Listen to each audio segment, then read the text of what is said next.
Call to order the regular town board meeting for the town of Arundecoit, September 17th, 2019. Visitors are invited to join board members in rising to recite the Pledge of Allegiance. I pledge allegiance to the flag of the United States of America, and to the republic for which it stands, one nation, under God, indivisible, with liberty and justice for all. Roll call. Councilwoman Hushleray. Councilman Purticone. Here. Councilwoman Romeo. Here. Councilman Wayner. Here. Supervisor Seeley. Here. Attorney for the town. Here. Thank you. Thank you, Madam Clerk.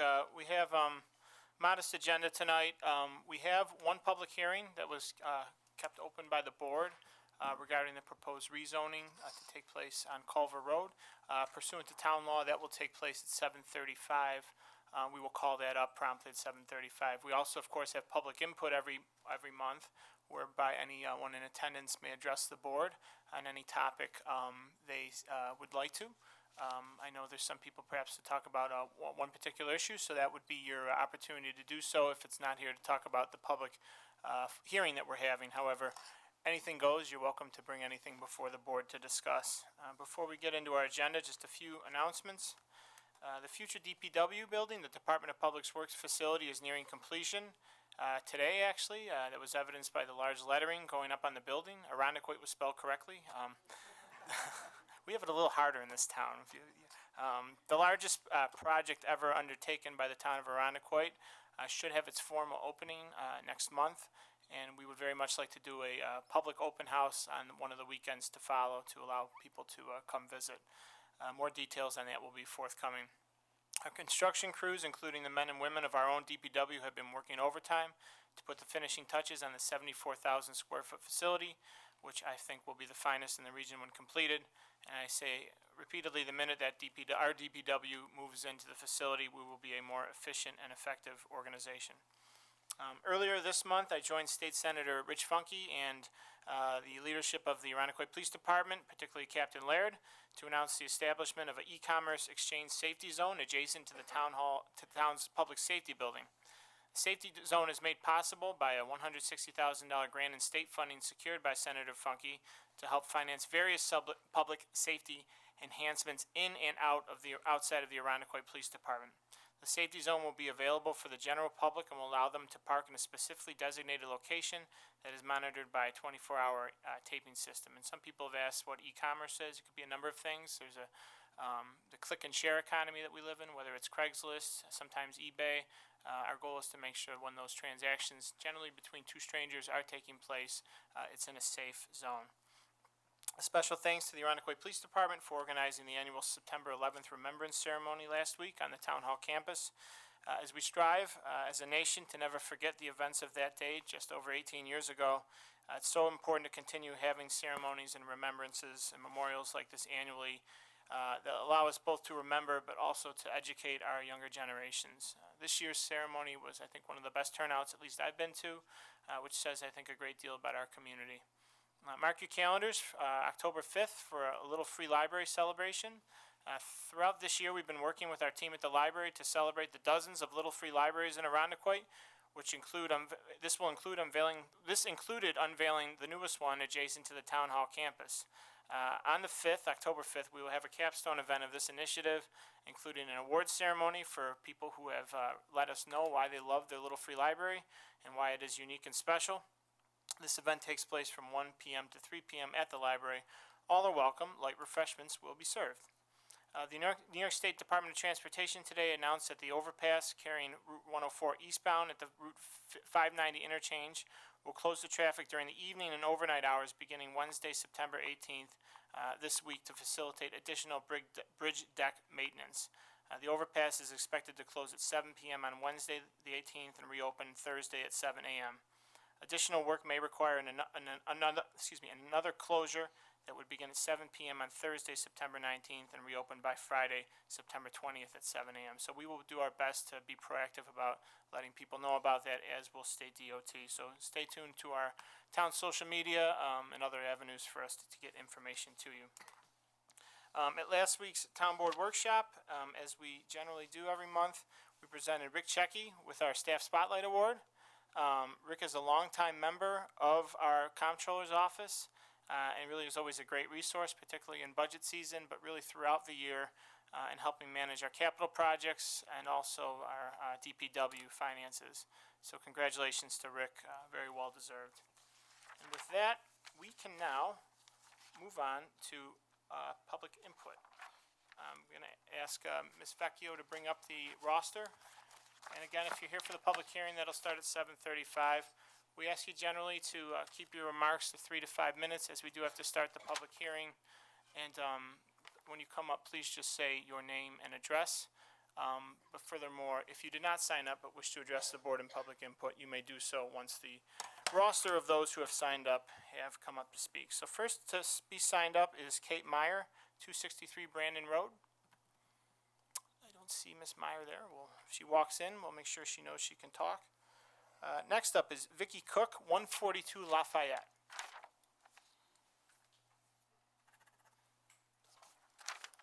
To knock off two at once, because this is my neighbor, Sigrun LaSalle. I'm 124 Lafayette, and my name is Sigrun LaSalle. Okay, Okay, this is government efficiency right here. that's right. Well, so, we have two issues that we wanted to bring, and thank you for letting us speak.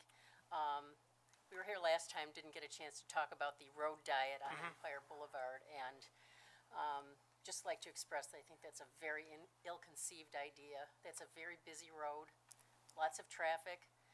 I see how people drive on that road. You have a center turn lane.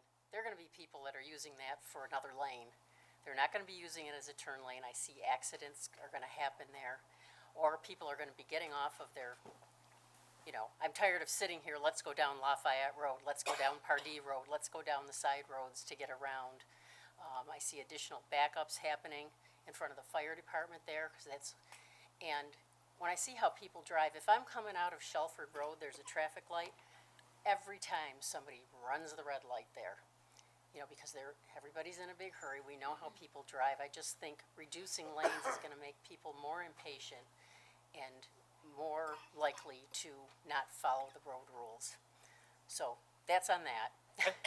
One other issue has to do with sidewalk plowing on Lafayette Road. 2 years ago, and it's always every one side or the other, every other year. No plowing on Lafayette Road, so I called the town, and someone looked into it and said, oh, well, our road maps got lost in the barn fire. You must have gotten left off, and we have a new driver, so he probably didn't realize, because Lafayette only has sidewalks part of the road. So it started.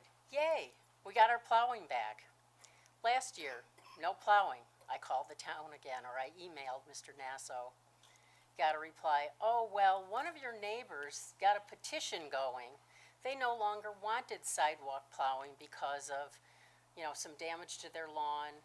And I said, well, nobody petitioned me, nobody asked me, how can one neighbor go around and petition to stop a service that we pay for with our taxes? That means that children waiting for school buses have to stand in the road. People walking their dogs, people just walking, have to walk in the road because there's no sidewalk plowing. So I was told that, I asked, is the petition a matter of public record? Well, yes, it is, but the petition was lost in the barn fire.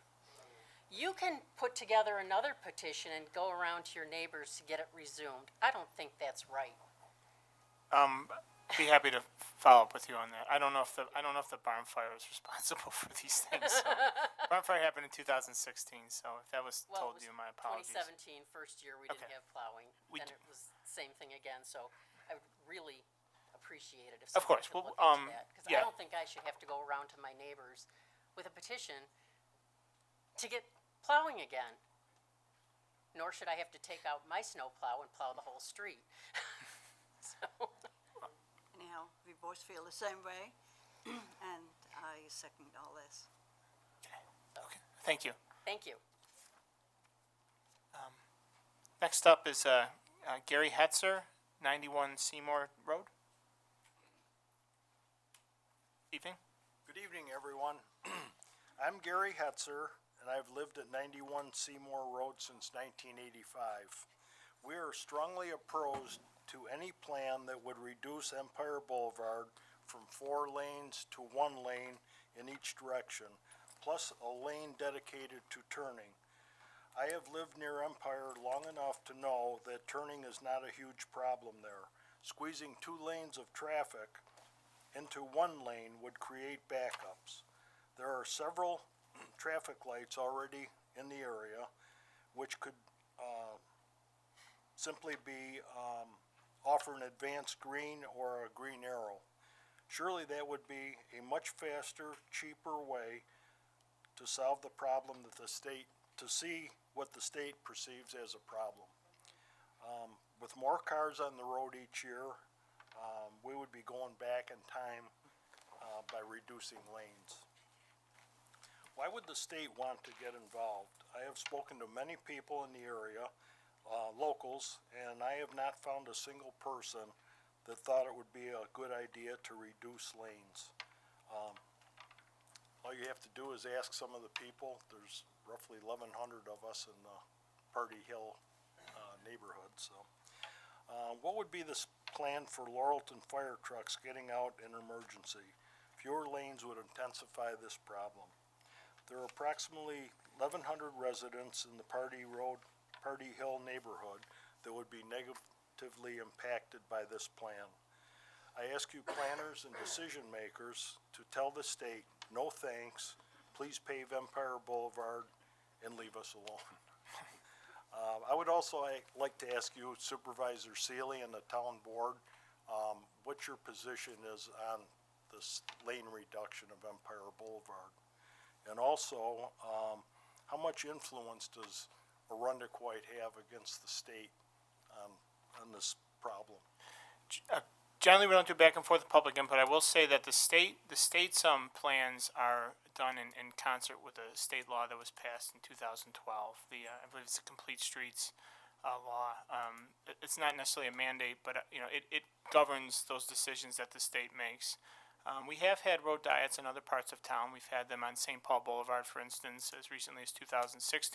St. Paul is actually a street with a higher daily count, and heard a lot of these concerns, and I think we were mindful of them. And one thing I'm going to advocate for to DOT is if they are moving forward with this, then to strongly consider a speed limit reduction on Empire Boulevard. I already actually don't like 40 miles. I live in Harwick, so I particularly don't like 40 miles per hour. Ultimately, that's a decision we make with the state. But I will let you know every time, whether it's public input or a letter we get, we are filtering all of that to state DOT as well. And our goal is to continue to try to have a discourse with them and a dialogue with them. Okay. Okay. It just seems to me that that's a main thoroughfare, a main artery that's joining the city of Rochester to Arundequite, Penfield, and going down to 1 lane, if there's a major accident, or like the fiasco we had with that flyover repair, that was bumper to bumper traffic, 2 lanes as far as you could see in any direction. And I just don't think it's a good plan. So noted. Thank you, sir. Thank you. Next up is Christopher Burns, 90 Canary Drive. And again, Mr. Burns is the last to have signed up for public input. If anyone wishes to address the board in public input after Mr. Burns, they may come up and do so in an orderly manner. Mr. Burns. Well, thank you, Mr. Supervisor. As you said, indeed, I'm Christopher Burns at 90 Kinnery Drive.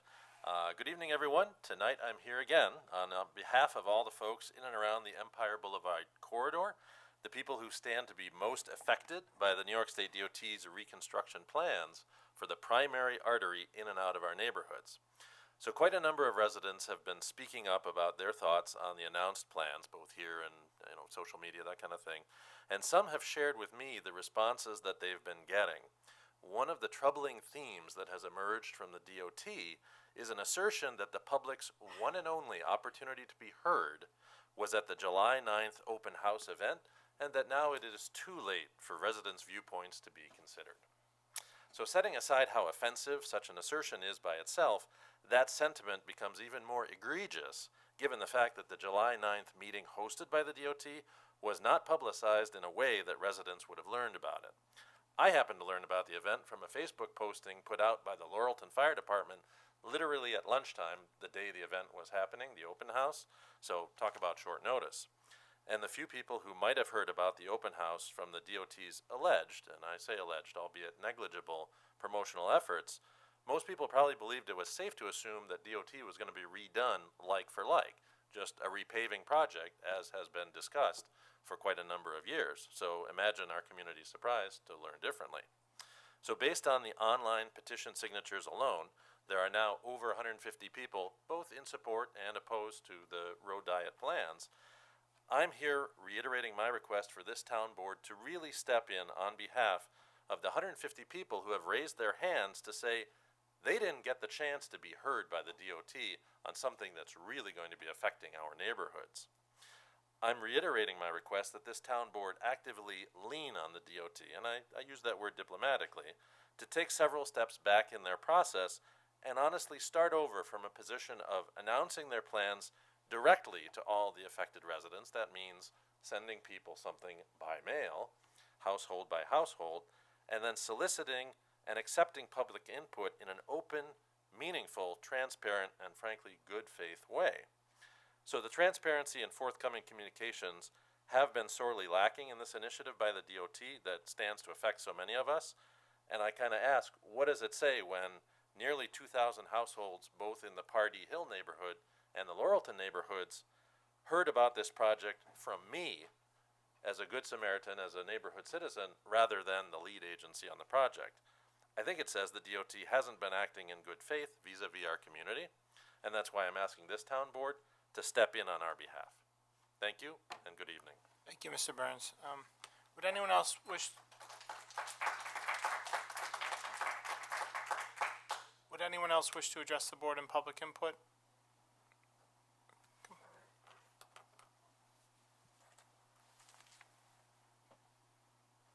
Gary Pollock, 516 Westchester Avenue, Union Supervisor, Board.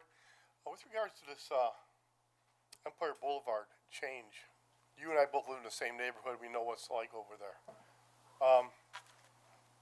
We've all found out in the past that some laws that are made in Albany aren't good for any place outside of Albany. And I think this is one of them. Empire Boulevard, at times can be deserted, like very early Sunday morning, or during rush hour, it's crazy hectic. With the input of the additional vehicles through the flyover that you mentioned before, at times like that, sometimes during the winter, it becomes a real bottleneck.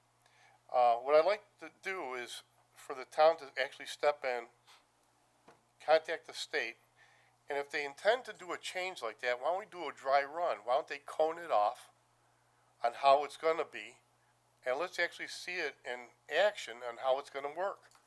Because we all might be incorrect, or somebody might become enlightened.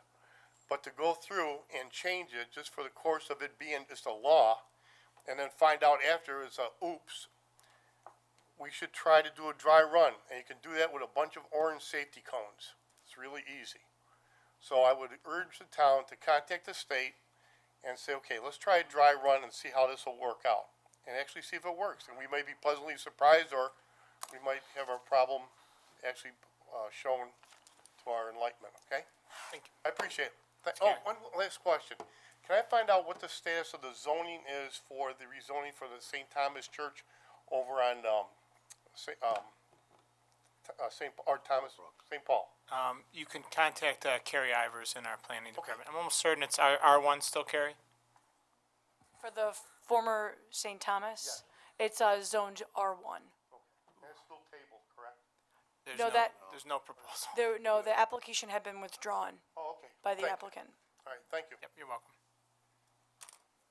Okay, would you like to come up? Come on up, sir. You don't have to raise your hand, you can just come up.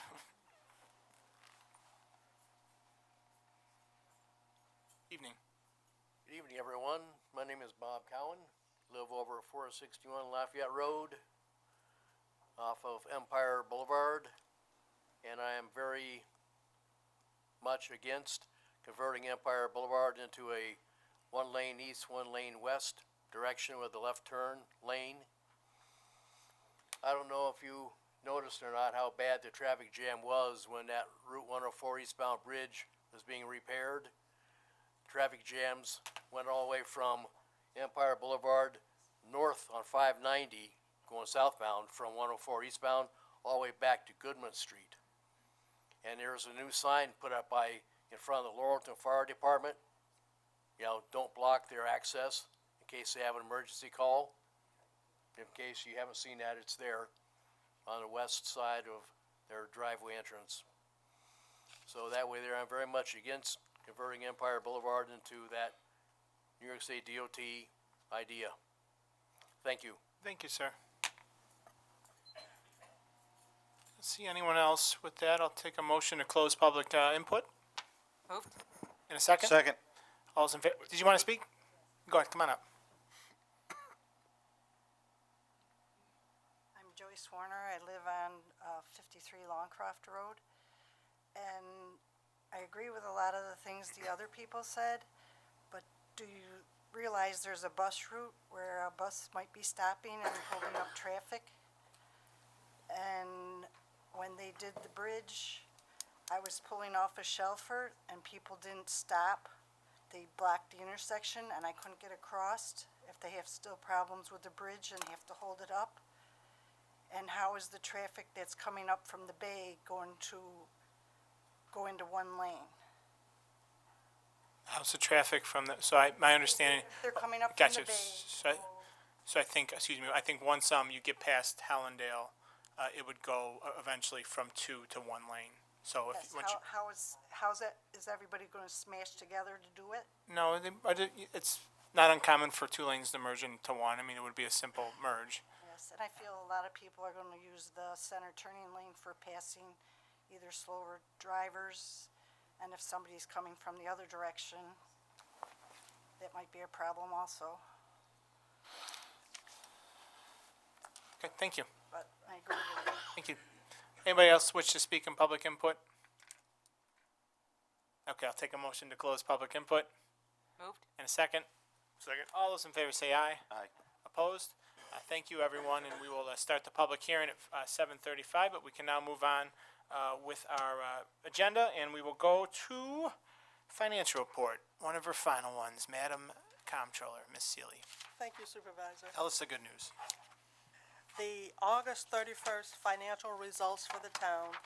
Total expenses are $24,057,000, 66.4% of budget. That equates precisely to the percent of the year that has elapsed. Total expenses break down as follows. Actual expenses, $21,048,000. Encumbrances, $3,009,000. The encumbrances are 8.3% of budget as departments are continuing to commit to services and supplies for the remainder of the year. General fund expenses are favorable to budget at 63.7%, $13,599,000.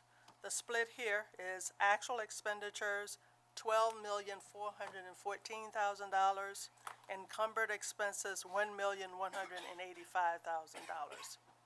Incorporated within the general fund encumbrances are information technology projects and services, the 2019 projected but unexpended energy cost of the general fund street lighting account, installment debt for equipment leased by the solid waste and police departments, and other contracted expenses throughout the town.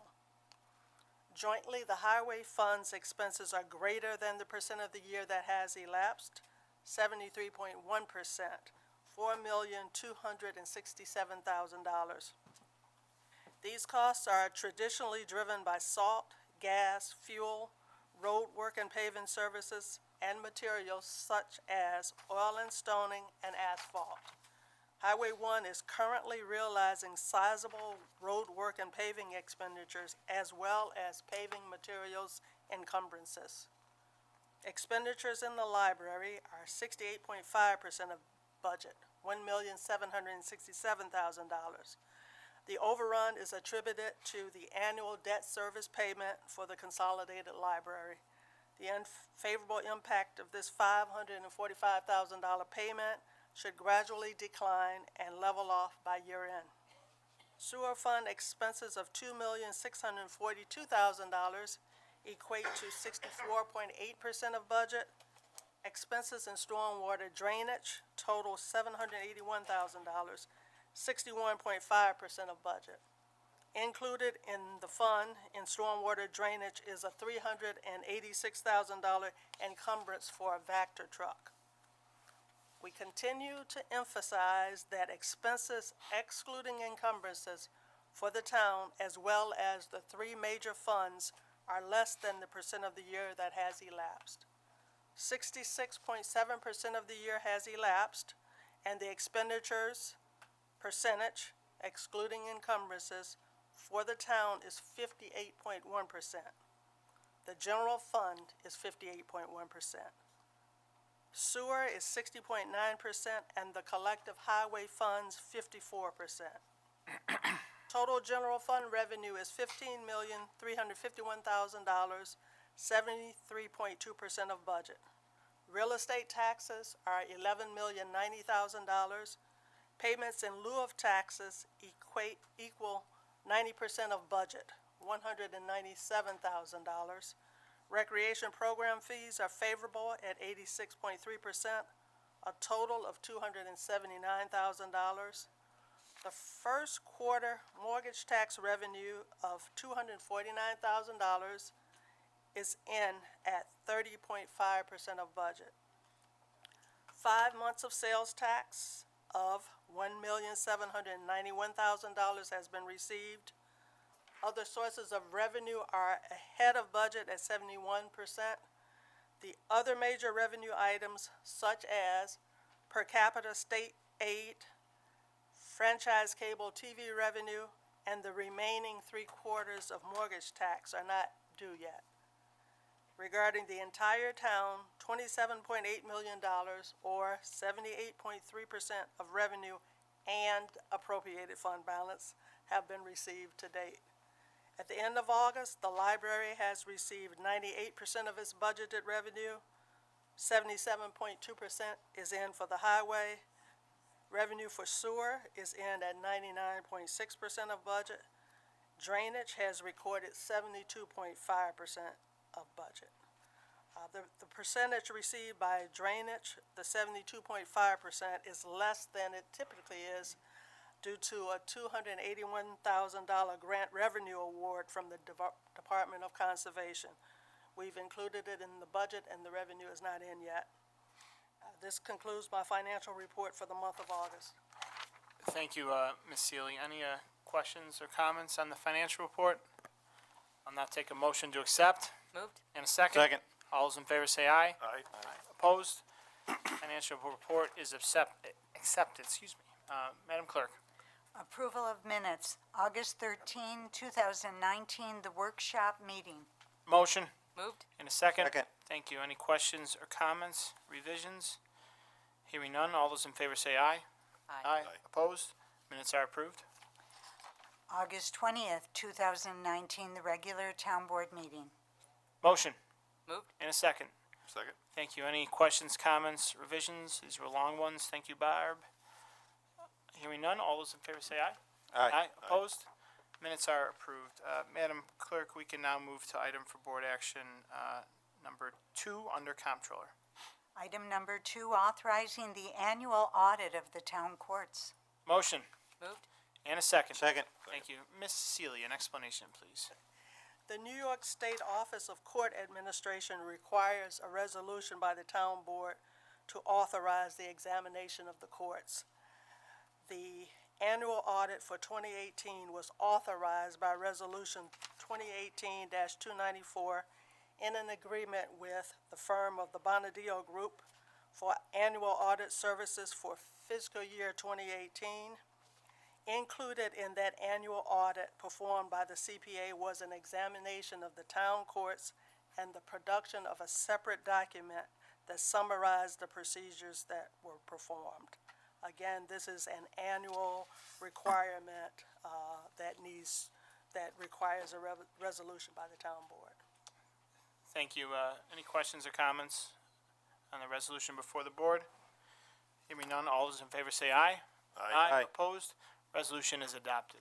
Item number 3, authorizing a permanent appointment of a real property aide in the assessor's office. Motion. Moved. And a second. Second. Thank you. Mr. Vanette, explanation, and then Mr. Orsted. Yes, sir. Jillian Rumiano was appointed provisionally to the title of Real Property Aide in June of 2018. Jillian has taken the required civil service exam. She's ranked number 1, and this resolution will make her appointment permanent. Thank you. Madam Assessor, anything to add? I see you back there. Thank you, Mr. Supervisor. Jill's been doing a great job, and she's a big help to me in the assessor's office, and this is well-deserved. Okay. Questions, comments? Hearing none, all those in favor say aye. Aye. Opposed? Resolution is adopted. Item number 4, authorizing the appointment of an assessor to serve October 1, 2019 to September 30th, 2025. Motion. Moved. And a second. Second. Thank you. Mr. Vanette, explanation, please. Yes, Amy Yorstad was appointed at the June board meeting to complete the unexpired term of our former assessor.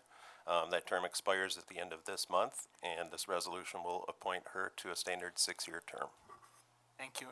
This is one of the shortest, Amy just served one of the shortest terms ever for an assessor that ended in a good way, I would say. But we appointed Amy in June, I believe, or July. Was it July? Excuse me. And she's actually been doing a terrific job, and we're obviously keeping busy in the assessor's office. But she's been a delight to work for, and has hit the ground running. So happy to advance this appointment for a 6-year term, as is pursuant to state law.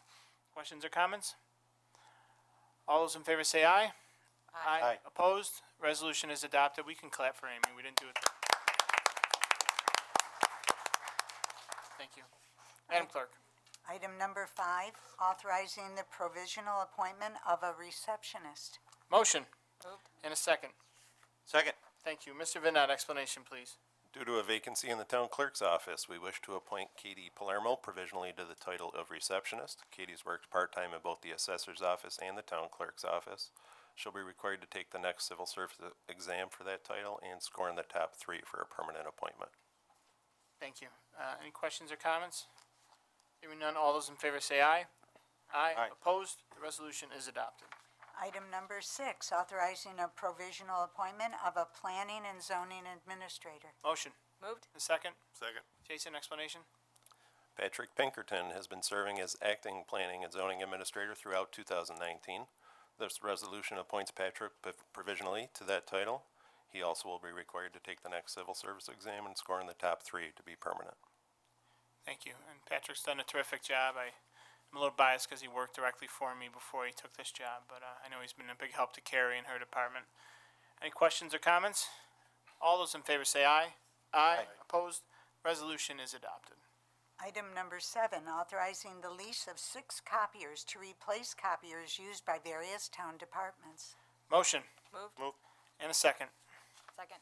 Thank you. This resolution is advanced by Nate Stone, who is downstairs running our great production for ICAT. The resolution is to recommend moving forward with 6 60-month leases with United Business Systems, replacing 2 units at the public library, 2 for the new DPW facility, and 1 for the clerk's office, and 1 for the Pine Grove Community Center. The town's had a working relationship with UBS for several years and currently has 10-plus units provided by the company. With the lease of these 6 units, the town will retain 1 copier vendor and will move closer to standardizing product lines, which has been a huge goal of ours for the past few years, and we're almost at the end of the tunnel. Any questions or comments? All right, all those in favor say aye. Aye. Opposed? Resolution is adopted. Item number 8, authorizing acceptance of 2019 National Night Out gifts. Motion. Moved. Any second. Thank you, Chief.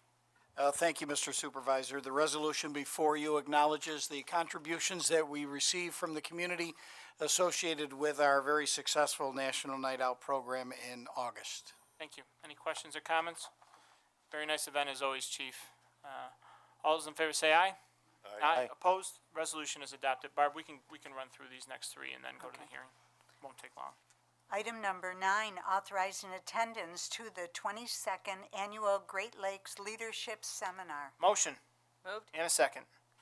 Second. All right, Chief, explanation, please. Thank you, Mr. Supervisor. The resolution before you will approve the attendance of Captain Alan Laird at the Executive Leadership Training Program. This is sponsored by the FBI and a very important training opportunity for the captain as he assumes his new duties. Thank you, Chief. As always, we like to encourage leadership training and development, so happy to advance this and support it. Questions or comments? All those in favor say aye. Aye. Opposed? The resolution is adopted. Item number 10, declaring surplus items and authorizing auction of same. A motion Moved? and a second. Second. These surplus motions resolutions are very generic generally. When a department has equipment that it no longer needs from time to time, we declare it surplus and make it available for the general public. I will not bore you with the circa 1982 equipment that's been in the basement of the police department for a long time that we are getting rid of, but we're always looking to dispose of things we no longer need. Questions or comments? All those in favor say aye. Aye. Opposed? The resolution is adopted. Item number 11, authorizing attendance to Phase 2 of the New York Governor's Traffic Safety Community Drug Recognition Expert Field Certification Training School. Motion. Moved. And a second. Second. Thank you, Mr. Romeo. Chief, explanation, please. Thank you, Mr. Supervisor. This is an opportunity for us to train two of our police officers as drug recognition experts, especially in the area of impaired driving, which would go beyond the alcohol use, such as other drugs that an individual may be utilizing that impairs their ability to operate a motor vehicle. And Chief, the benefit to this is the state has been considering the legalization of recreational marijuana for the past few years. This would equip our officers with that skill set as well. That is correct. Thank you, sir. Any questions or comments? All those in favor say aye. Aye. Opposed? Resolution is adopted. Okay, we are now going to call up the hearing that was left opened back up by the board last month. As is we generally do, we take public input to a hearing, and if we don't elect to move forward, generally we allow an applicant to be responsive and submit or resubmit something that reflects some of the public input they heard, which is what we're affording the applicant the opportunity to do tonight. We'll allow them to describe any changes that were made, as well as provide any new information that might be pertinent to last month's meeting when the hearing was open. As always, we just ask folks not try to talk over one another. Everyone who wants to will get a chance to speak, and as always, we do this in a civil manner, and I thank you in advance. So please just again say your name and your affiliation with the project. Thank you very much. Good evening. My name is Andy Hart with Bergman Associates, civil engineers for the proposed project. And we're here representing RMI in their application to rezone the former Wambach parcel. Since our last meeting, August 20th, we've made a slight revision to the plan in regards to access to the proposed site. Hearing many comments from the neighbors at that meeting, access to the site was one of them, and that was access down Whitlock and Hulda Park. So we went back to the property owner, Wambach, and to their future potential developer of that western portion of the property, and asked them to allow us to connect from Culver Road to our parcel directly through that Wambach parcel. So the new plan that we submitted to the town board last week, and the one we have up here an image of, shows that new road connection from Culver Road into our parcel on the eastern edge of the site. We would probably still need some kind of secondary emergency access, so we've continued to show that off Carl's Dam for now, but not knowing till we get to planning board what the fire marshal would like to see, but that's kind of what we're keeping now.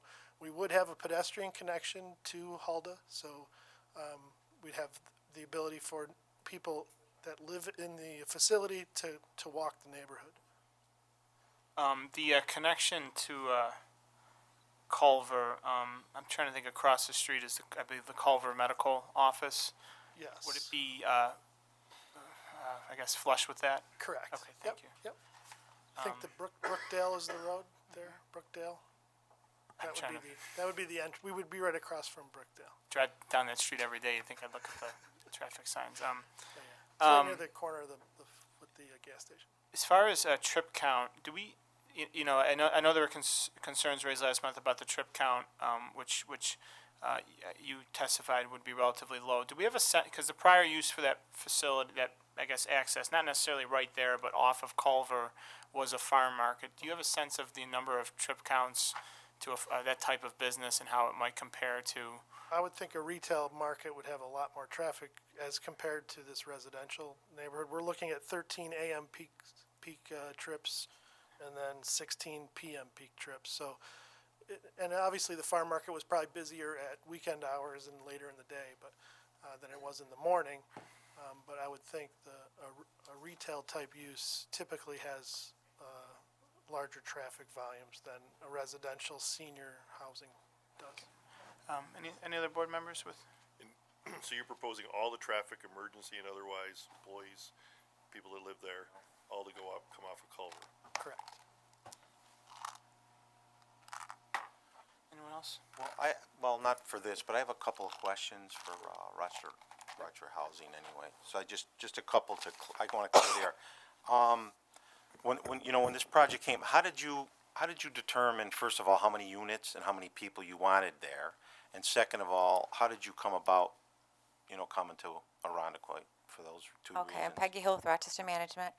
And first and foremost, the density of the units there is really based on what will work for the project and demand. So the first step is looking at a market study for the whole Arundecoit area.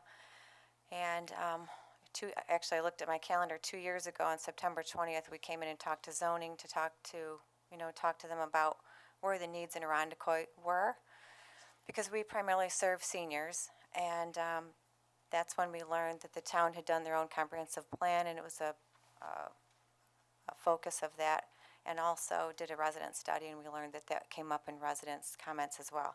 I also noticed that looking at some of the profiles for the board members, you recognize the need too for that, which is clear. I mean, the market study was so strong.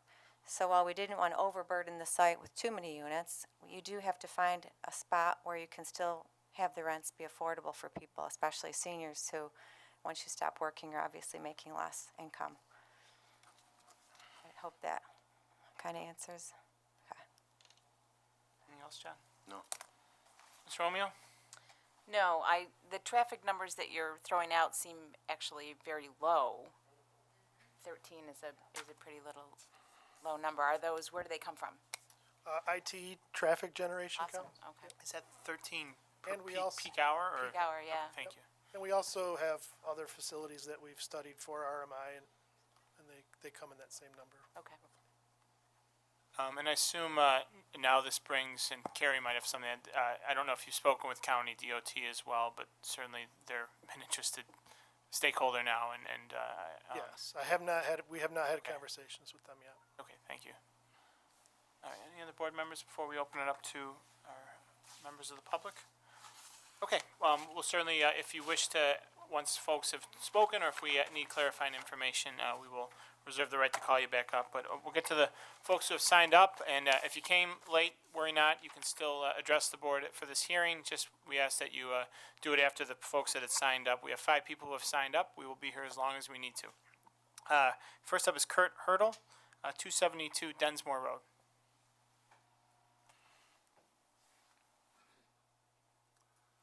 Good evening. My name is Kurt Hertel. Excuse me. Can I ask questions of these people? You can ask questions through us, which we will ask back to them. That's address your questions to the chair, and then we will allow them to answer them. Okay, first timer.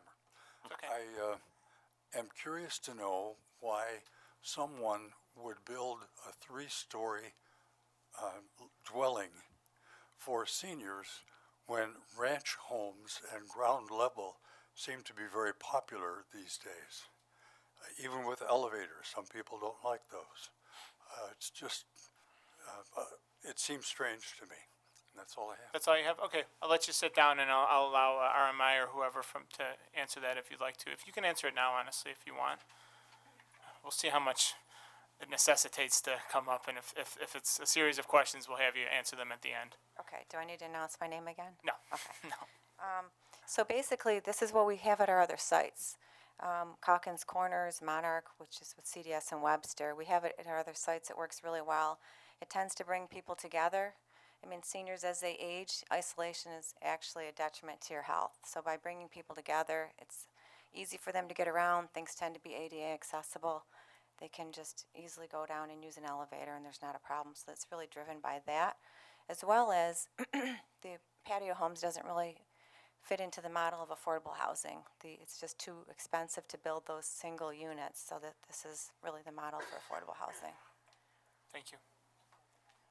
Okay, thank you, sir, and for the question. Next up, excuse me if I get the last name wrong, you can correct it. Karen Kanina, 370 Carl Sam Drive. Close?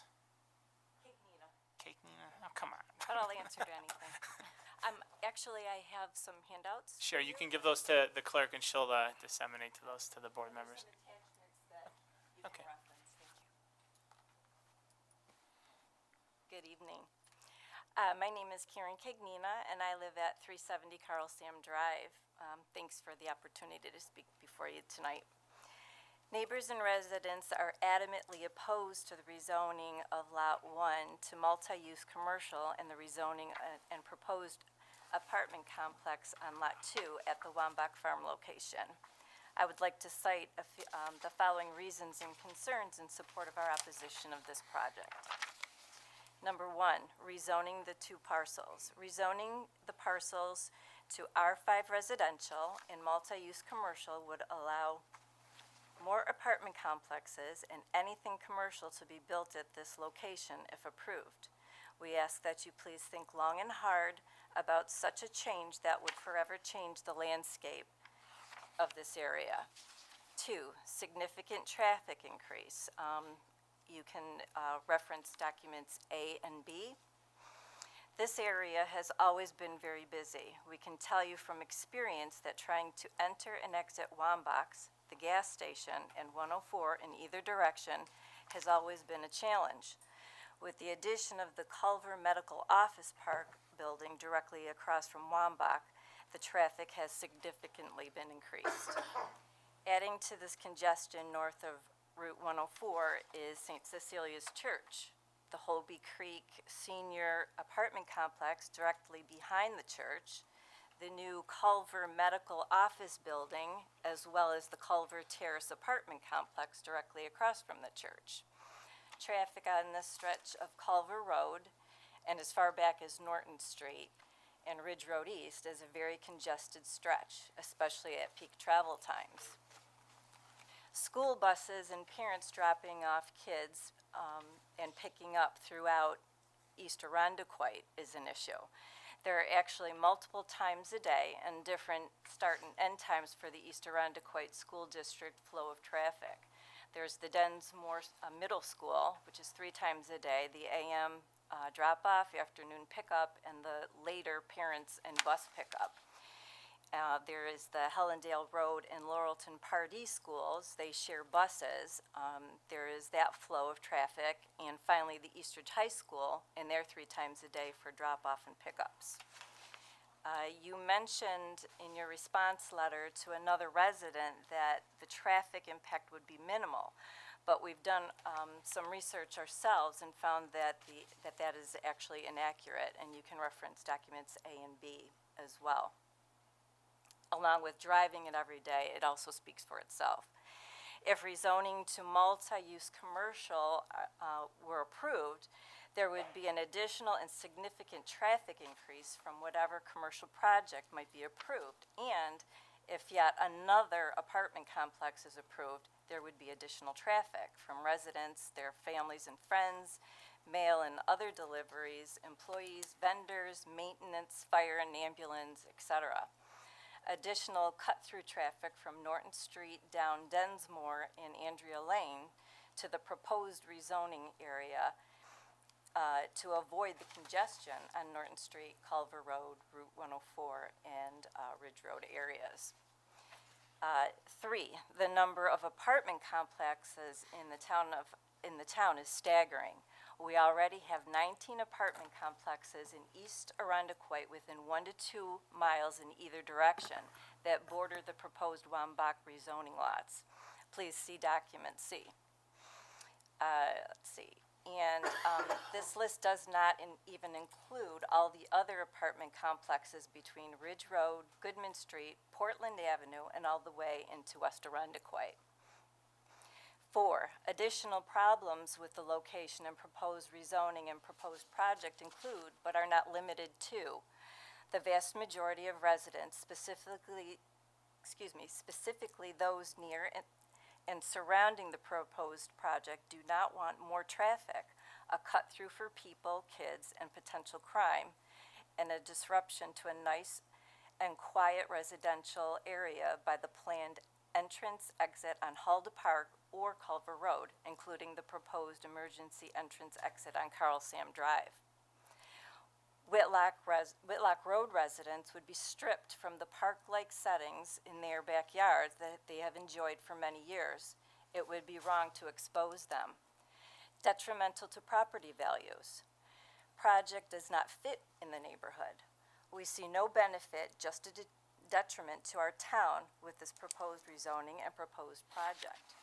2 years of construction with noise, the destruction and removal of trees and wildlife, heavy equipment damage, wear and tear to our roads, which incidentally have recently been repaved. In closing, your first obligation should be to the residents, not to the developers. You were all elected because we believed you would be our voice and uphold the integrity of the town of Arundecoit. We ask that you hear us now and be our voice. We ask that you stand with and for the town residents and stand against the developers and big business. We all love Arundecoit and want to continue to live here, but we long for the Arundecoit of old, one with great shopping, dining, safety, and security, a close-knit community. Approving this rezoning takes away a big piece of the heart and soul of this town. Please do not approve this rezoning. Please do not approve this project. Thank you.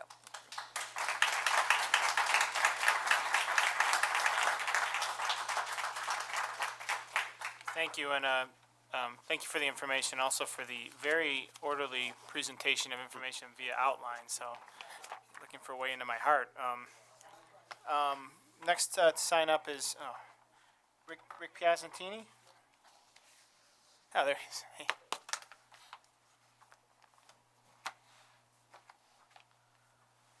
Hi, my name is Rick Piazzantini. I've been a lifelong resident of Arundecoit for 58 years. Coached at the high school for 18. I'm a psychiatric social worker. And my concerns, I don't think I could say them any better than you just did. I did some questions though. Like I looked at how it affects taxes, having people come into in the area, and I wasn't sure why it would be 3 stories when you're looking at senior living.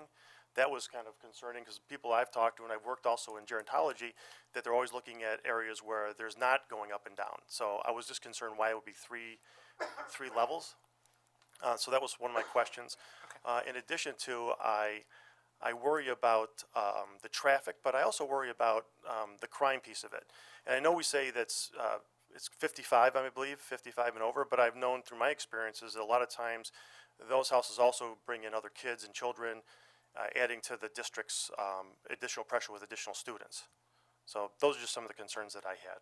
And Ms. Hill can confirm this, but I think last month, my understanding is you can't do that because you lose your state funding. Is that correct? Correct. Okay. And I understand the concern, but that's. And I've heard that, and I've seen that too, and I'm aware of that, but I've also seen where that sometimes gets neglected. Okay. Thank you. Thank you, sir. Next up is, I believe it's Tricia Carroll. Hey.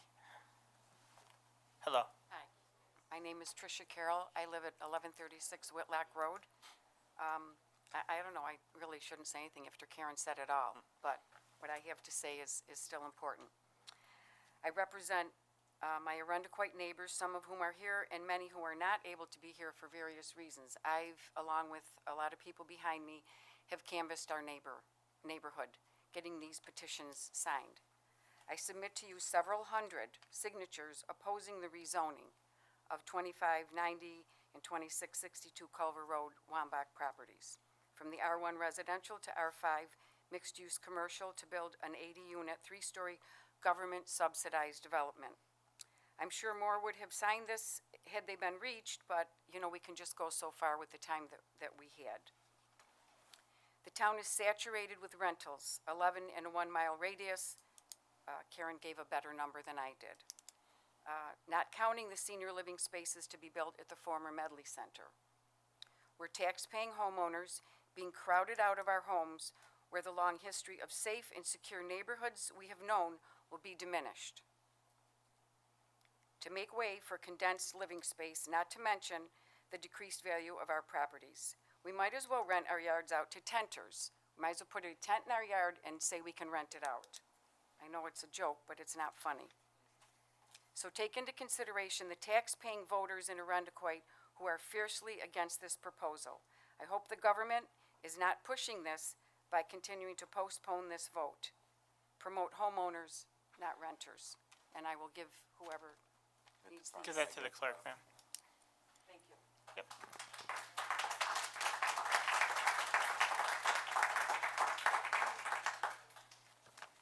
And just, as I think I said in our, notice of this hearing, just because, generally our process lends it this way, because there was a resubmission, there's generally no vote the night of. We generally don't, it's for the reason that we like to not rush things through. So there's no item for board action on the agenda tonight, with the exception of the hearing, and that's consistent with our policy with rezoning applications. Next up, oh God, Miss Bob Finacchio? Hey! I thought it was another name. I said, I didn't even help It's him. Bob. I'm Bob Finocchio, 303 Carl Sam Drive. Good evening, everybody. Evening. I think Karen said everything that has to be said. The only thing I'd like to put in there too is Rochester Management has a lot of properties.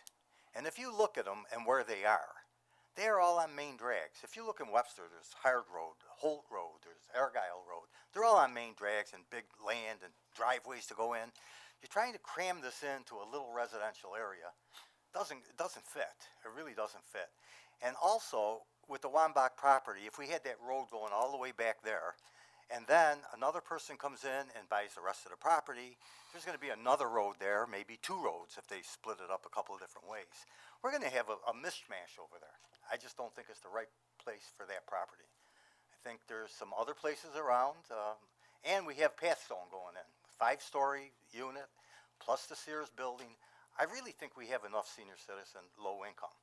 And when everybody says there's a need, I have it firsthand that I signed up my brother last year for Hobie Creek, and they said it could be a long wait. Well, in 2 months he was called in. I don't think there's the need, and I think the need is from all over the county, not just Arundecoit. We're getting them probably from Norton Village, from Fernwood Park, Seneca. Anybody 55 and older can apply there. So why wouldn't they go to a nice new apartment than an older apartment? They would just go there. Rents are $200 to $700 a month. That doesn't do anything for our property values. And I think that speaking about single-family homes, nobody wants to sell their land that's residential R1 because it's not worth the money they can get commercially. 6 to 7 times the value for commercial land instead of residential land. That's why it doesn't make any sense. But if you get them back to where it's R1, you sell it as R1, you'll get some townhouses in there. You'll get some little patio homes in there. But not when you ask $1 million for 6 acres. It's worth $90,000. So I don't blame anybody for wanting to get the money for the land. I'd want to do the same thing. But it's got to fit in the right spot. And that's what I got to say. Thank you, Bob. Okay.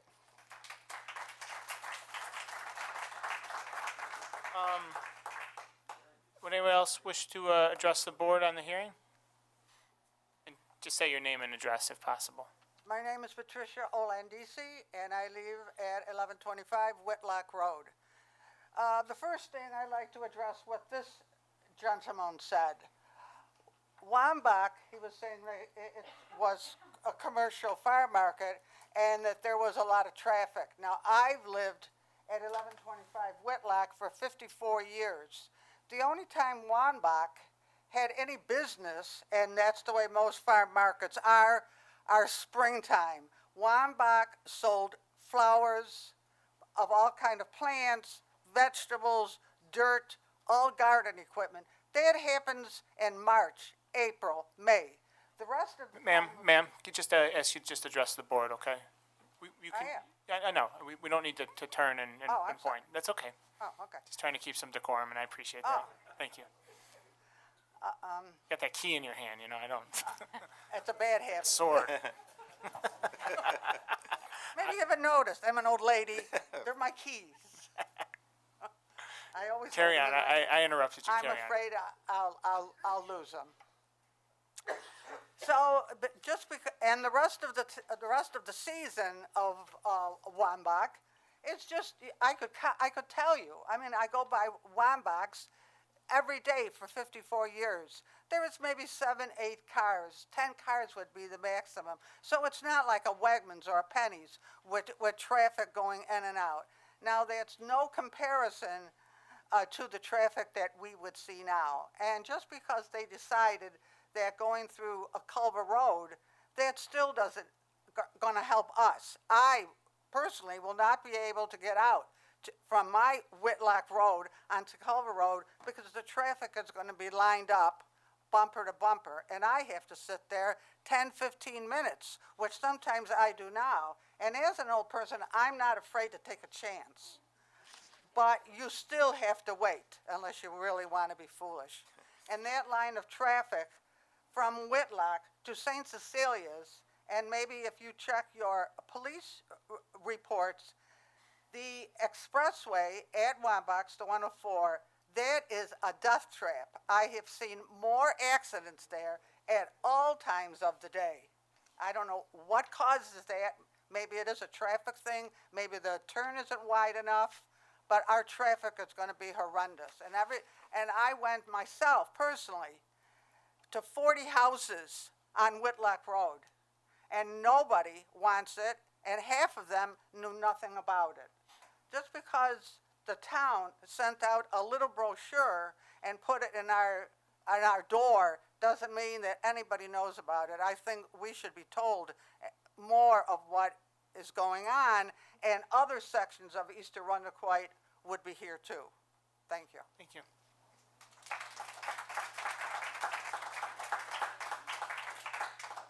Anyone else? Come on up. And you don't need to, again, you don't need to raise your hand. You can just come up one after the other. It's very polite, though. I come from a family of teachers, so I assume they would appreciate that. I grew up in Catholic school.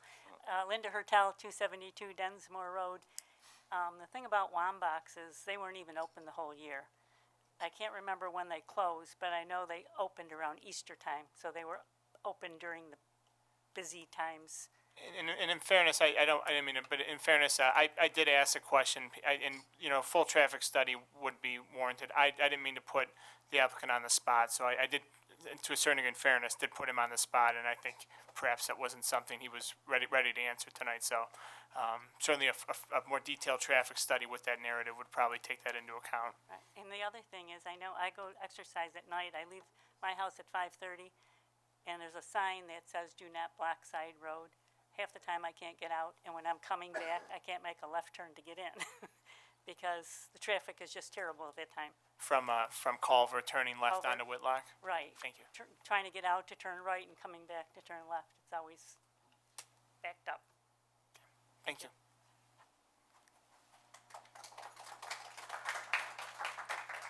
Okay, anybody else?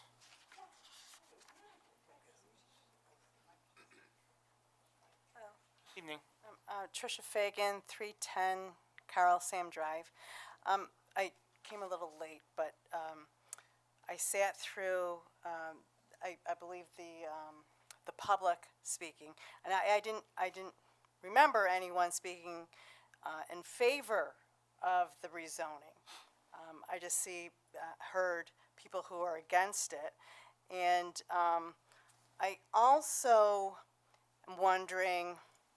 I recognize John Perticone, who came to our neighborhood, and I don't recognize or remember anyone else coming to the area to look at our neighborhood and to see how it would impact us. So wondering if any of the board would be willing to come to the neighborhood to look at where we live, because I know it's not where you live. And so again, think about this going in your backyard, because I can see that they have rerouted the main entrance to be in Culver, but I can also see where my house is, and I believe there's some kind of retaining pond or something right behind my house, which would be a mosquito haven. And I am not interested in having a mosquito haven in my backyard, and also where they would knock down all the trees in my backyard. It's not my property, but it is my backyard. And so I, pointedly heard on the way down here the musician Joni Mitchell. Don't it always seem to go where you don't know what you had until it's gone? They paved paradise, put it in a parking lot. It's like you want to pave our paradise and you're putting in a parking lot. We don't want it. I'm against it. And I think everyone here is against it, because I haven't heard anyone who is for it. Last month, there was one person who was interested in this project in Arundecoit. One person. There's not anyone here yet who is for it that I've heard. So I'm against it, and I invite everyone to come into my neighborhood, my backyard. Come to my house.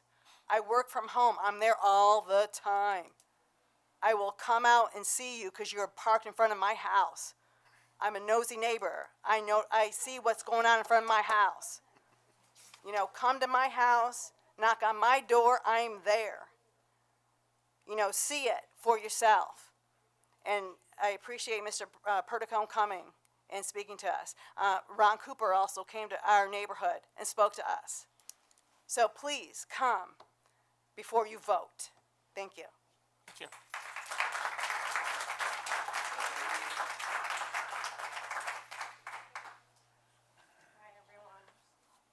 Darlene Quattro, 10 Carl Sam Circle West. I don't really have much more to add than what my neighbors have added, other than the fact that we all did go door to door and got a lot of signatures for people who don't want this. We enjoy our neighborhood and our area. We have wildlife, and we have a very close-knit community, which is evident here.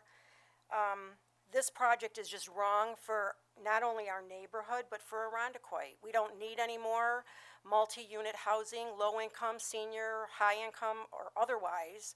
It's disrupting the neighborhood. The traffic pattern is only the tip of it. There's, children, there's wildlife, there's neighbors, there's neighborhoods that are be destroyed. If you look at that, and you see that my two neighbors that got up and spoke are gonna be next door to a parking lot. They have the nicest houses on our street. They've been maintained for over 30 years that they've lived there, more. I've been in mine, my father built my house. I've been there 50 years, since I was a little girl. That's all gone. Our houses will be worth not much, because no one's gonna wanna live there. The houses on Whitlock, the same thing. They've got wildlife in their backyard, that whole strip from Hulda Park down. They're gonna have a road, part of it's gonna have a road going in their backyard, and the rest of them are gonna have floodlights and a parking lot, and traffic in and out, and sirens, and whatever, multi-family units will bring. And it's just not a good fit for our neighborhood, and we wanna stay in Arundecoit. We wanna see Arundecoit grow and have more people coming to it that, like us, want to stay here. We've raised our families here. We just went to a wedding. In fact, the gentleman that spoke earlier, his daughter got married 2 weeks ago. She graduated from Eastridge, as did her husband, and they just bought a house on Garson Avenue in Arundecoit.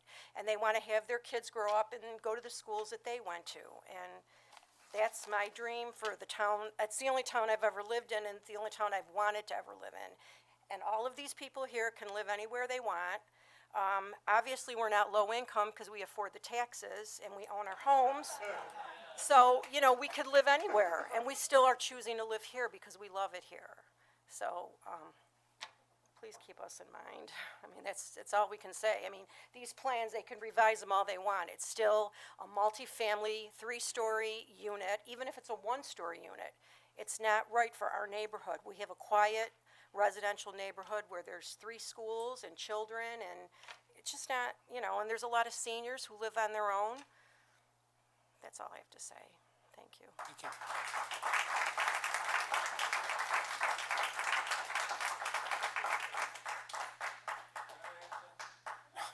Yeah, yes, but let's not make, if anyone else has anything to say, okay.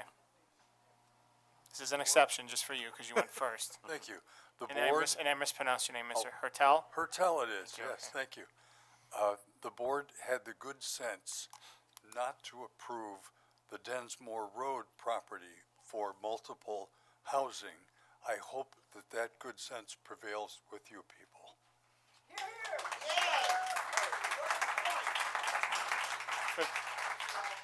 Just for the record, I don't believe there ever was a rezone application for that property. I think that was before the zoning board of appeals, Ms. Ivers. Is that correct? Forgive me, the, The 260 yeah, Densmore, I think that that went was the for ZBA. that was actually, applications were submitted to both boards. The zoning board served as a lead agency, and it was never taken to vote. Thank you. I'm sorry. You can continue. I'm sorry. I didn't mean to. Oh, no, that's fine. That's the end. It's, the application. It's tough when I can't concluded. see people talking back there. Okay. Thank you very much. But, okay, with that, I'll take a motion to close public hearing. Moved. In a second. Second. All those in favor say aye. Oh, excuse me, I actually rescind that. Did the applicant wish to have anything else to say? Go ahead. And this will be the last, witness tonight. I guess all I'll say is that we're pretty much hearing the same theme, and I'll tell you from being in this world for 22 years, you'll hear this every time you go to build affordable units, whether it's for seniors or families. I know there's a problem, there's a concern with crime. Our average age at Monarch Hard Road was 65. The average age at Holt Road was 84.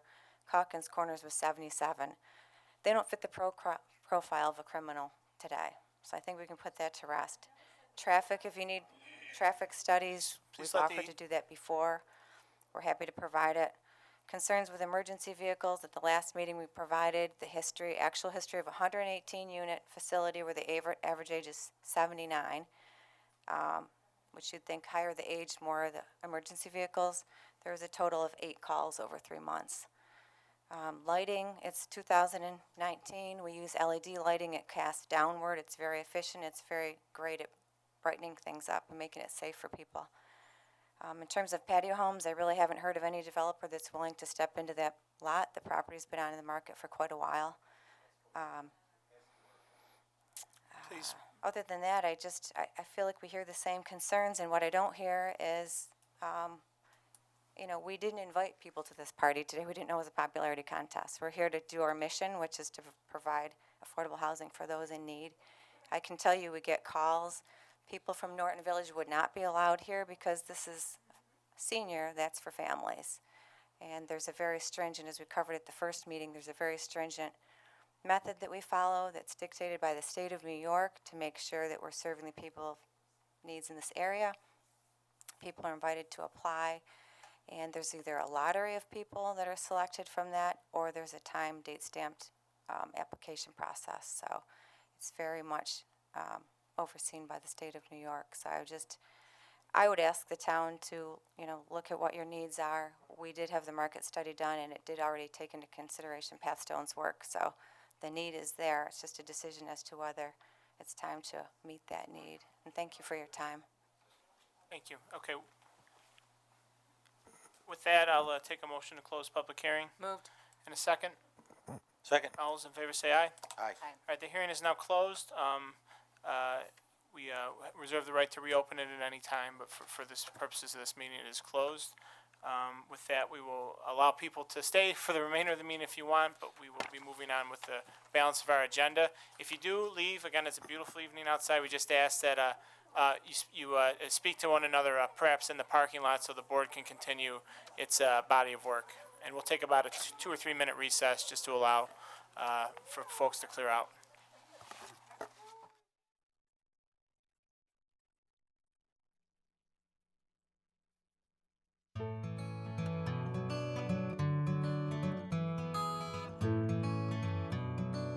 Coming up next, live coverage of the Irondequoit Town Board.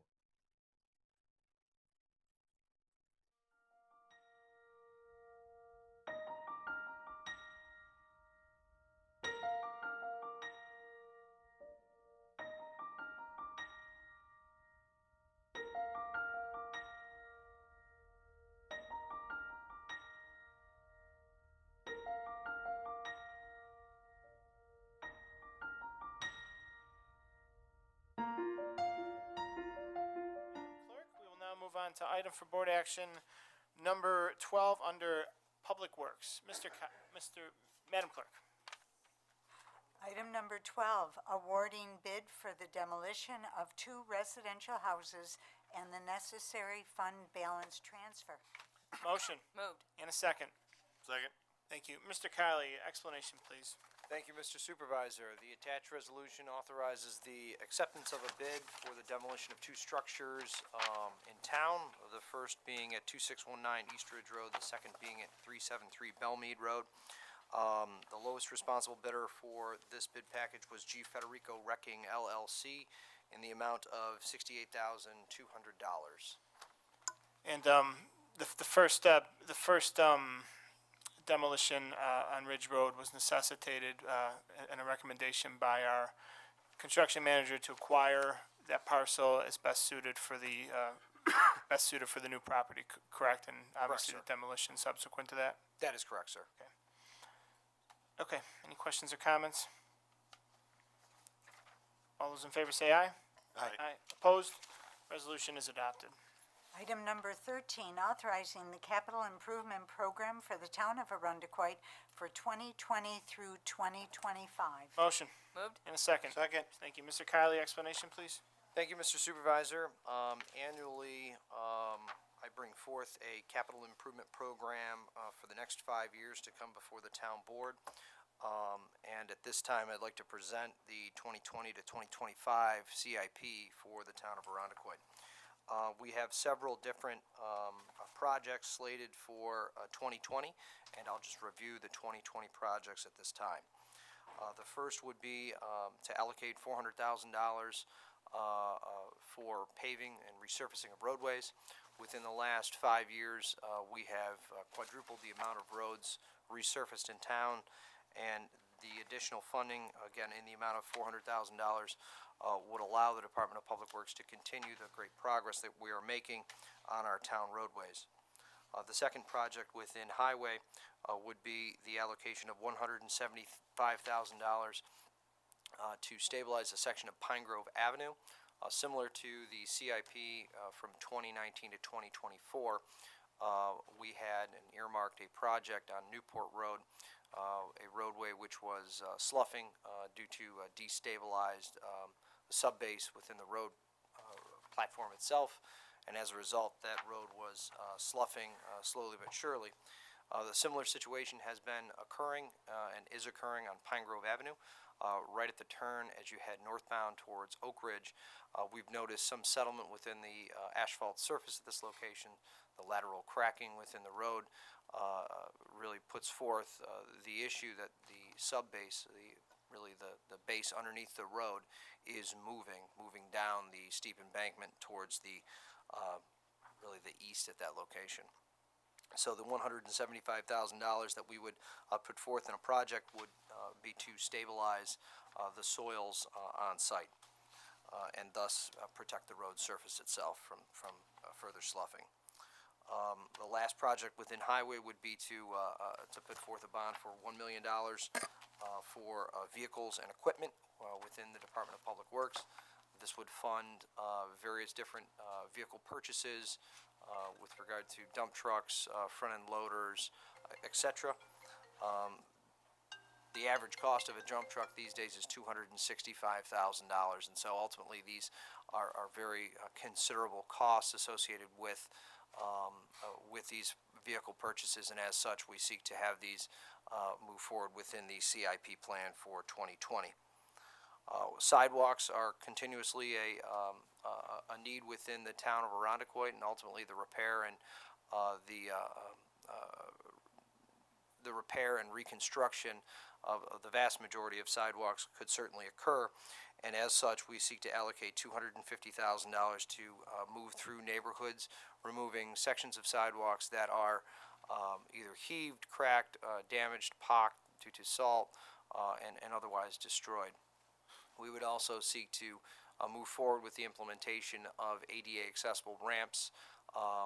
These would be the disabled ramps at every roadway where the sidewalk adjoins the road surface to ensure that they are ADA compliant.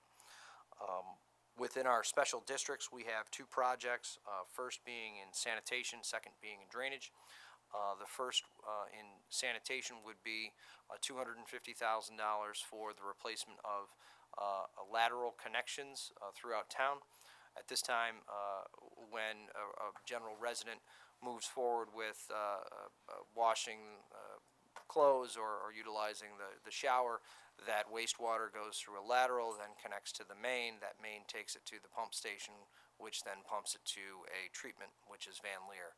Ultimately, this project seeks to move through and reconstruct, repair, and replace the lateral connection to the main, from the main to a clean out, an outside clean out, where our sanitation crews could easily pop the cap and then get maintenance equipment into that lateral service to see exactly why a blockage in. Town of Arundecoit is one of the only town in Monroe County that provides a service where DPW sanitation employees will come into the house to review what is going on if there's a sanitary backup in the basement. Ultimately, from the clean out to the main is the town's responsibility, and as such, we would allocate $250,000 to continue to implement and install new lateral connections and clean outs throughout town. The last project that we would seek to have within the 2020 fiscal year would be the implementation of new storm mains on two roadways in town. The first being Catalpa, the second being over on Hoover. The vast majority of roadways, or I guess I should say most roadways throughout the town do have storm sewer systems, be it a basin along the roadside that collects stormwater runoff that goes to a main that would then go to the local water body. So that's not treated water, it's rainwater that goes into the pipe and then to the local creek. Ultimately, in some situations, we have roadways that are ponding, flooding, that either the subsoils or the soils in those locations are clayey in nature. They do not allow water to permeate through them, and as such, water tends to pond on the roadway. Any ponding on the roadway, of course, deteriorates and destroys the asphalt surface over time, but ultimately can become a safety issue. As such, we seek to move forward with the implementation and installation of a new storm sewer system on Catalpa and an extension on Hoover. Within the plan, as I've laid out, I'll take any questions, but ultimately an ambitious plan that we have in 2020. Within the out years, we certainly have other projects allocated. Sanitary mains and laterals is an every other year occurrence, as well as drainage improvements within the sanitation district. We have green energy renewables and energy upgrades within our various facilities. And ultimately, we are on a good schedule and sequence at this time. Thanks, and not a question, it's more a comment. I know this is allowing us to keep pace with our vehicle replacement schedule, which took a hit about 9-10 years ago with the buying of no vehicles, so we're slowly catching up, and we went over this in workshop, and there's recommended years for replacement and actual years, and our goal is to get that delta smaller. So, any questions or comments for Commissioner Kiley? I would definitely thank Commissioner Kiley for his diligence, looking forward and continuing on our infrastructural progress, and we really need that progress. Thank you. And this is, the summation, excellent, and, we've been talking about this for a while. You've done great work in that regards, and thank you. Okay. But just one question, Bob. Camp Eastman, do we have a location for that cabin, or are you still? So Camp Eastman, within the CIP, we do have a placeholder at Okay, you 2021 got- for a Camp Eastman cabin construction project. It's been a project that at one time we did bid out several years ago. Bids came back relatively high at that time. It was actually twice what our engineer's estimate was. That project back in 2000 and that would have been 2015 when we bid that project and did not accept bids. That was a new construction of a cabin that would have been north of the conference center, east of the rotary cabin. Okay. Correct. Okay. All right, thank you, and good job, Bob. Appreciate it. All those in favor say aye. Aye. Opposed? Resolution is adopted. Madam Clerk. Item number 14, updating the Highway Work Permit Chapter 199 fees. Motion. Moved. And a second. Second. Mr. Kylie, a completely separate topic. Please explain. Thank you, Mr. Supervisor. The actual next two resolutions are linked, so You if can I explain them as one. Thank you, sir. So the first resolution actually updates and removes small cell communication tower fees from the 199 highway work permit and directs applicants to a new townwide small cell communication tower permit. So the first resolution, the resolution before the town board at this time, would be to revise the fee schedule within the 199 highway work permit and push residents, push applicants to our new permit that I'll talk about in the next resolution. Not physically push, but refer them. Refers them. Thank you. Any questions on the first resolution, Jermaine? Hearing none, all those in favor say aye. Aye. Opposed? Resolution is adopted. Item number 15, regarding townwide small cell communication tower permit including fees. Motion. Moved. And a second. Second. Thank you. Mr. Kylie. Thank you, Mr. Supervisor. The resolution before the town board this evening would create and adopt a new fee schedule as seen in Addenda A for the townwide small cell communication tower permit. Some of these cells would be regulated by both Department of Public Works and the Building Department, Planning and Zoning Department. And as such, this fee schedule captures both of those holistically. Director Ivers and I met, discussed the fee schedule that is being proposed. We both find it satisfactory and ultimately look for its adoption. This fee schedule would be used by any third party seeking to install small cell communication towers. I'm having trouble saying that fast. Small cell communication towers where they would have to pay a fee, of course, within the right-of-way to have a tower located in the right-of-way, ultimately move through the planning and zoning process as written in town code. Thank you. Any questions or comments? Okay, hearing none, all those in favor say aye. Aye. Opposed? The resolution is adopted. Item number 16, approving the special event license for I-Square Fall Festival. Motion. Moved. And a second. Second. Thank you. The Fall Festival event will take place Saturday, September 28th, 2019, from noon to 5 p.m. with equipment, rides set up at 9 a.m.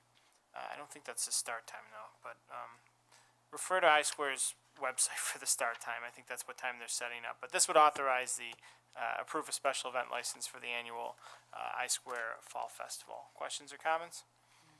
All those in favor say aye. Aye. Opposed? Resolution is adopted. Item number 17, approving the special event license for Conkey Cruisers Celebrity Trike Fight. Motion. Moved. And a second.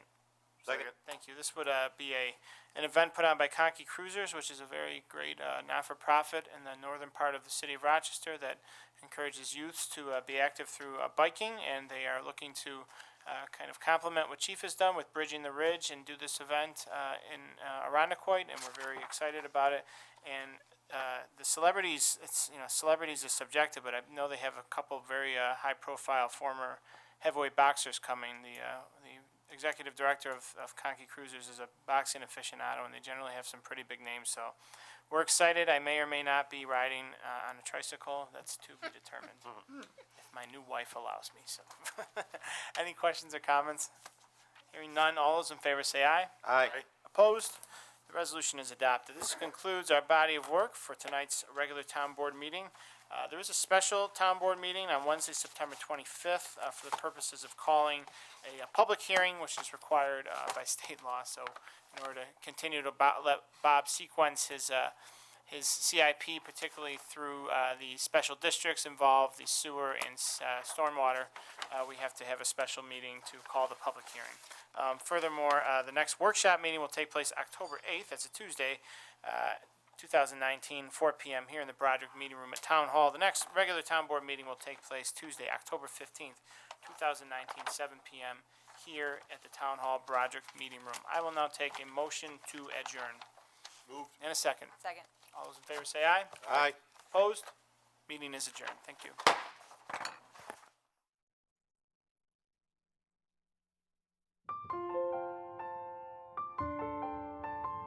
We hope you enjoyed this presentation of the Arundecoit Town Board on ICAT, Government Access.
We hope you enjoyed this presentation of the Arundecoit Town Board on ICAT, Government Access.